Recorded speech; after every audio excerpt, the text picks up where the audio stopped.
एक सकारात्मक विचार। चॅनेलला सबस्क्राइब आणि शेअर करा।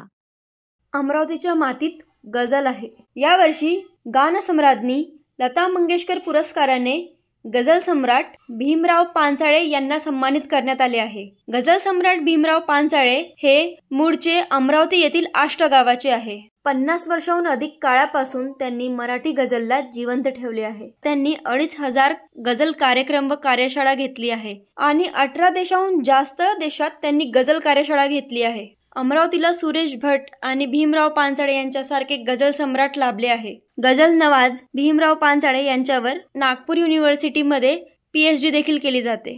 अमरावतीच्या अभिमानाला सन्मानित करण्यात आले आहे। कारवा आहे गझलचा, जायचे आहे पुढे, हे मराठी गझल वैभव न्यायचे आहे पुढे।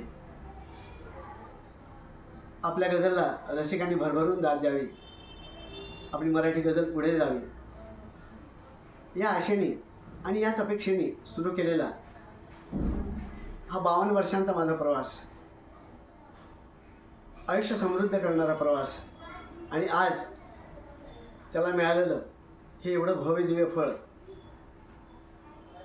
ज्यांच्या गाण्यांनी जगण्याचं जीवनाचं भरणपोषण केलं, त्या लता दीदींच्या नावाचा हा पुरस्कार महाराष्ट्र शासनाने मला दिला। यासारखा आनंदाचा क्षण माझ्या आयुष्यात दुसरा नाही। आणि हा पुरस्कार, हा सन्मान मी जीवन देणाऱ्या बाबासाहेबांना, गझल देणाऱ्या मराठी गझलचे खलिफा सुरेश भटांना आणि उसंबळून दाद देणाऱ्या रसिकांना अर्पण करतो।